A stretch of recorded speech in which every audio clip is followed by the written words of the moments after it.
My wife 10 years cheated on me with mechanic. So I made sure she got fired by doing this to her brand new car I bought her. My wife and I have been married to each other for 10 years now, and for the most part, we've had a pretty sweet marriage. Sure, there have been the occasional big disputes, but we've never looked at human relationships as always being conflict-free. I am 41 years old now, and she is 37. We both never wanted children, which is a decision we've never regretted. I have been earning six figures for all the years we've been married, and my wife earns in the high five figures. There's always been a lot of money to enjoy ourselves with, though we always try to be smart financially and make good investments. Because of my work, we've moved 3 times, from New York, where we started dating and got married, to Phoenix, and then finally to Cupertino. We've been settled in Cali for about 4 years now, and we probably won't move. In fact, it was when it seemed like we wouldn't be going anywhere that I decided it'd be a good time for my wife to get a new car. I bought her a brand new Audi Q8, and I'm still very stupid about it because that purchase was the catalyst for things going bad. However, it exposed my wife's true nature, and for that much, I can't help but be grateful for the way that things went. Regardless, she was ecstatic with the gift, and she was incredibly thankful to me. I think it was the 2nd or 3rd month that she had the car that the check engine light came on. Personally, I was frustrated because I felt like she must have been doing a poor job taking care of the vehicle. I've driven Audis and I loved them. They certainly never started to complain on me so fast. Regardless, she claimed she hadn't treated it any differently from all the other cars she had driven, which, fair point, none of them had ever driven or maintained like crap. So, she took the vehicle back to the dealership to get a look at. She came back after about 2 hours and said that they had fixed the problem for free under the warranty. Apparently, it wasn't a big deal, and she seemed very happy about the development. I was glad to see how much joy the car was working like normal, but looking back, I now realize her happiness was probably due to something else. I think it was about a month after this that my wife scraped one of her rims against a curb while trying to park in a tight spot. I saw it as she drove into her space in the garage that evening, and she explained what had happened. However, she had taken the initiative to drive down to the dealership to try and get it replaced. I knew it would never be covered by warranty, and she confirmed that was what she was told. But then she said the mechanic from the last time was there, and he said he could get me a replacement rim for a lot cheaper. I got his number so I can ask him about it. To be honest, I thought she could potentially get a bargain, but I warned her to talk to me first before paying the guy, as it could be a scam. The next day, she says she had spoken with the mechanic and she'd go to his shop to get the rim replaced. I was a bit shocked that she had moved so quickly with the arrangement, especially because I wanted to make sure things were safe. But at the same time, I took it as her enthusiasm around the new car. She didn't want anything to make it look less sexy than it was when it was a brand new one. I didn't voice any of my concerns because I had already made up an excuse for her. Remember that I had no reason to doubt my lovely wife of 10 years. So, off she went to the mechanic's place. She came back about 4 hours later, clearly in a very good mood. The rim had been fixed, she had done some shopping, and everything was supposedly well with the world. Again, I didn't think too much of the whole thing at this point.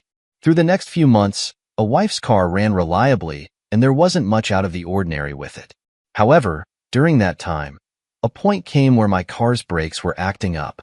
I was already driving in the city, and the last thing I wanted to do was drive across town to my trusted mechanic and potentially risk brake failure. I remember that my wife briefly mentioned the area where she had earlier met the Audi mechanic for the rim replacement, and since I was in the general district, I decided to give him a shot on a whim. Of course, I didn't know exactly where his shot was, so I gave my wife a quick call. "Hey," I said, "quick one. My brakes are feeling soft, and it's got me a little worried. I'm a bit too far from my mechanic's place, and I don't want to risk it. So can you send me the address of the guy that fixed up your rim for the other time?" I first said this, there was a brief silence, but I could still hear the background noise, so I knew she was still on the line. I noticed that the first few words of her first sentence came out and has stuttered, and I was instantly on alert. "Oh, he? He's more familiar with Audis. You've got a BMW, so he might not have the expertise needed to help you out. Maybe you should risk it and try and go over to your usual guy." She was very clearly trying to steer me away from this guy, and I really don't know whether she thought she was slick with it. Unfortunately for her, I insisted, partly because I really didn't want my brakes to fail on me, and because my suspicions were raised tenfold. She eventually sent the address to me. I went the short drive to his shop. To be honest, it was a pretty nice shop what I pulled in, and there were just 2 or 3 guys sitting at a plastic table playing cards. When I stepped out of the car, one of them stood up and came to me, greeting me. He was a pretty handsome guy, but I wasn't sure if he was Jim or not. Name not changed because who cares about him? So I told him about the problem with my Beamer, and he said he'd check it out right away. Right before he walked off to get some tools, I stopped him. By any chance, do you know a certain woman who comes here with a Q8? A black one? On hearing that, I noticed that he cracked a smile, but then he did his best to tuck it away. Oh, yeah, I think that's how familiar she comes in every now and then. You know her? I told him that she was my wife, and that she referred me, and I swear I saw him freeze for just a second before trying to regain some composure. Oh, cool. She's a good customer. She was here a week ago for a brief checkup. He shut up right away after that. At that moment, I knew something was up because she never told me she had taken the car in, and if it was having an issue, she should have taken it to the dealership since it was still new. I had to stop my fury from building since I was only working with suspicions, as solid as I felt they might be. I needed to make sure I had solid proof before I allowed my anger to get the better of me. The worst part is that the guy couldn't have been older than 25, and he was relatively good-looking. I never thought my wife was the kind of woman who'd get smitten over a kid for a fling. It made me even madder, but again, I had to tell myself to chill out, but I think it was right at the moment, as I had to wait there looking at the guy's mug that I told myself I was going to get to the bottom of things. Close to an hour later, he was down with my car, and I was back on my way home. I was going a bit too fast, I'll admit, which was ironic since I was worried about my brakes not too long before that. Anyway, I got back home and I saw the Q8 part, so my wife was home. She met me at the door, and I don't know if I was imagining it or not, but she seemed shifty. She helped me with my coat. She seemed to be following me around quite a bit, and when she finally asked, "How was the visit to the mechanic?" It seemed like she had been itching to ask.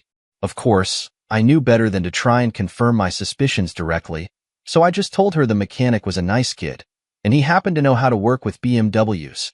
She seemed relieved, which made me happy because I was fighting to keep my anger and suspicions locked up. All I needed to do was be patient. And patient I was, because my wife is a heavy sleeper. So when she dozed off and I heard her light snoring, I got out of bed and grabbed her phone from her bedside table.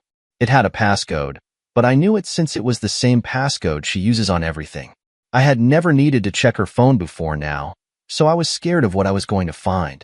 The first place I went was iMessage, but after scrolling a lot, I found nothing of note.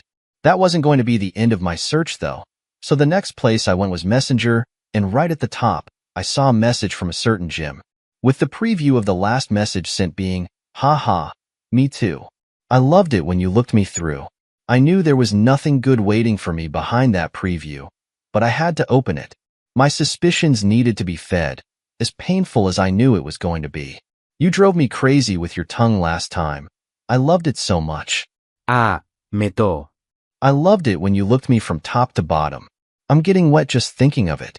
On reading that, I felt my heart sink in my chest. I felt cold, and I felt my hand grip the phone even tighter.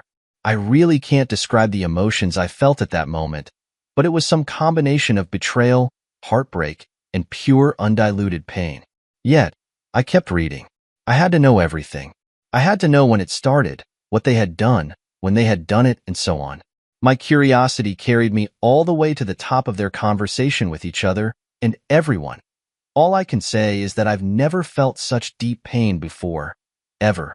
I put her phone back on the bedside table, removing any evidence that I was even there, but I remember standing in the dark of the room and just staring at her. I won't lie. The hurt I felt in that moment drove me to some really messed up thoughts as I looked at her. I must have stood there for 5 minutes, but in the end, I went back to my side of the bed and stared at the ceiling. I didn't sleep at wink, and I just went over every single thing I had read over again. I could feel my heart pounding in my chest as I remembered. They had sex at least twice, and they did it once in the back room of his workplace. So sleazy for supposedly high-class women, and once in some kind of hotel or motel. There didn't seem to be much remorse, and there was mention of next time. To be honest, it took the strength of Hercules to stop me from flipping out in the middle of the night. The thing is, I called it sick after she left for work the morning after because I really couldn't concentrate in the state I was in. However, this is another day after, and I've called in sick again. I won't say that I'm completely all right, but I think I've placed my anger to one side, and I'm focused on making her pay. Because how can you throw all of this away for a cheap fling? I'm not looking to do anything illegal, because she's not worth that anymore. But how do you guys think I can get back at her? I'm not going to cheat back, because it literally won't fix anything. I need her to feel the kind of pain I'm feeling right now, because imagine the car I bought her as a gift being the reason why she eventually cheated on me. Like I said, if you've got advice, let me know what you think. I can barely think straight. Edit. Yes, it goes without saying that I'm going to get divorced because I cannot stay with a cheating hoe, whether we've been married for 10 years or not. The guy looks young enough to be my kid, and something about that is just disgusting to me. Edit 2. No, I will not let it go. If I was going to, I wouldn't be here. No, again, I will not cheat back and throw it in her face. I want to hurt her in a more lasting way, and that's what I'm trying to figure out. I did see a suggestion about sabotaging her work, and the truth is that might work out if I can be patient. I don't know if I can, to be honest, but I'll try to wait for the right opportunity. Edit 3. So, everyone, I think I've come up with the perfect plan to get back on my wife. I'm sorry for taking so long to update you, but I think my patience will pay off for me and all of you in the end. I will divulge the details here, but I think it'll be better to update you guys when I've carried things out. Update 1. First off, I'm so sorry for making you all wait, but my goodness, it will be worth it. Trust me. I had to wait about 10 days before I could do anything. My wife has a very important business meeting that she has been preparing for. A tech company is about to move offices, and she is the lead on closing a supply deal for her company. In a stroke of genius, if I do say so myself, I figured out the perfect way to get back at her. Poetic justice, but we'll get to that soon. She has spent a lot of time fretting about this big deal she needs to close, and I eventually got involved in helping her prepare for it. I was there playing the role of the tech company's rep, asking questions, giving her tips, and so on. Tonight's the night before the meeting, and there was a lot of intense preparation, and she feels very confident. She thanked me so much and I was so irritated each time she repeated it, but I had to force a smile through it all. Just so you know, I checked her phone again a few days ago, and yes, they met up another time. I needed that to refuel with me because I was already starting to wonder whether I was doing too much. Anyway, I shoot her off to sleep because a good night's rest is essential for big meetings or exams, kids.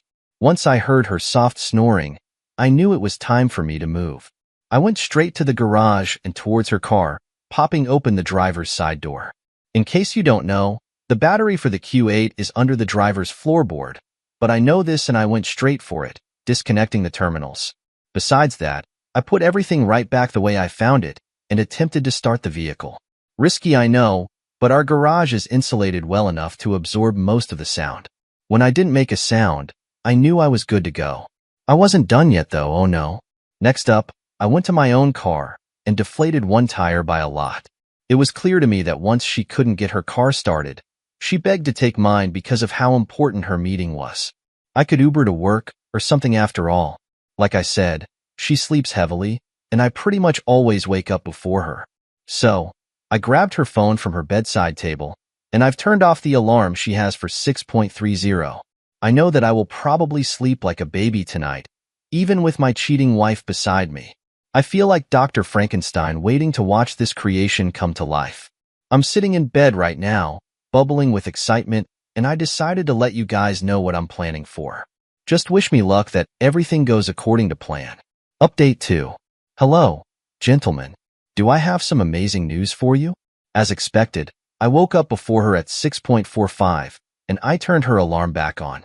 Her meeting was scheduled for 8 a.m., and I eventually woke her up at 7:10 with a fake panic in my voice.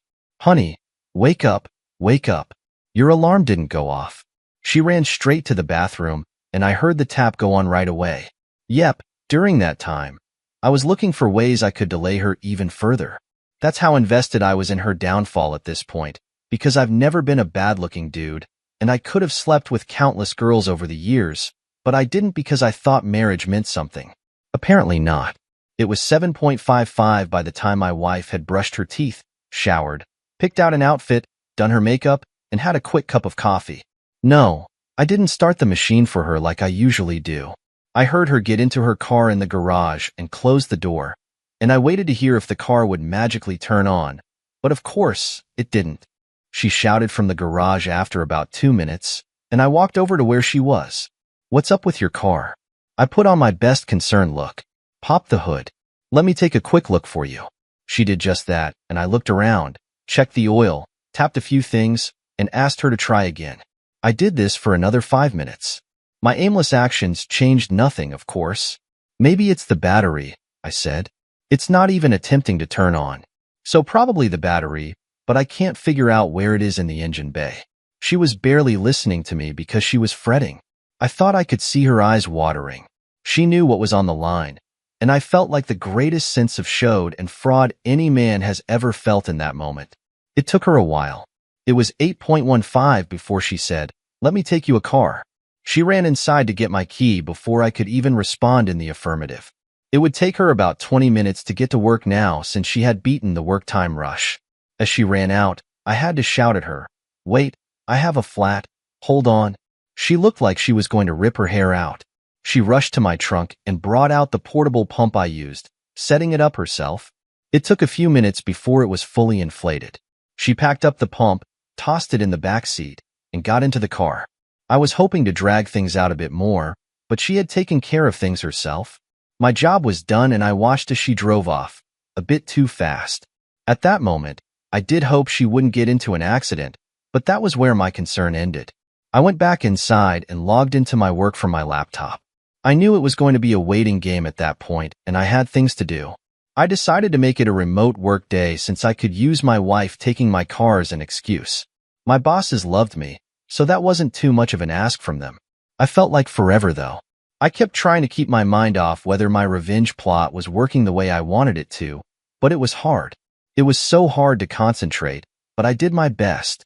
In that time, I decided to plug her battery back in to cover my tracks, and then, almost 2 hours later, I heard my car pull into the garage. I had to remind myself to put on my game face. As she entered, I beamed and said, "I know you just crushed it, you're a superstar," but I could see she had been crying. "Don't smile, don't smile." I had to keep telling myself that, and every time I felt the drop of sympathy trickling in, I reminded myself that she had let this guy climb on top of her more than once. She had no remorse, and neither could I cry. "What's wrong, honey?" As I said that, she burst into tears. She was mostly unintelligible through all the snot and tears, but I got the gist of what she said. "My friends, listen up. The best case scenario, it worked. Everything worked the way I wanted it to. She got to work way late, and the lady she was always complaining about at work had to take the mantle. My genius didn't predict this outcome, of course, and was commended for stepping up despite the pressure. Unsurprisingly, the entire presentation was a train wreck, all because my wife let them down on the most important of days. The biggest potential account the company could have had went down the toilet like a turd, and it was all my wife's fault. Yep, she was let go as soon as the tech company's reps stepped out of the building. For someone who had worked for them, well, that was harsh, but so was losing the company millions of dollars. She told me through sniffling and wailing that people were whispering and startling at her as she walked out of the office. The most embarrassing kind of termination. She had let down the entire company. All because of that stupid car. I said, "I'll have to give the mechanic a piece of my mind because it seems he must have done a pretty crappy job the last time he took the car to him. This is all his fault." I noticed that her sniffling quieted down and I could almost hear her brain processing whether her darling Jim, her sin, was the direct reason why this happened. I kept going. Man, that mechanic. The entire thing was because of him. This was a little hint for her, but I didn't really care whether she caught it or not. She spent the night drinking and I told her I had a headache, so I went upstairs to sleep. I wasn't sleeping though. I was making arrangements with my lawyer to get the papers for divorce ready. I had to put up with her whining for a few days more before I served her. I will never forget her face at that moment though. At my lowest moment, There were tears streaming down her cheeks. She was hysterical. Why would you do this to me now? What did I do to you to deserve this? I don't know, but maybe you can ask your sweet Jimmy boy. I'm sure he'll have an answer for you. Tell him to check out your car while he's at it. Can't have you losing your job again now, can we? I've never seen her look so shocked. She looked like a deer caught in headlights, and she was literally speechless. I couldn't help it.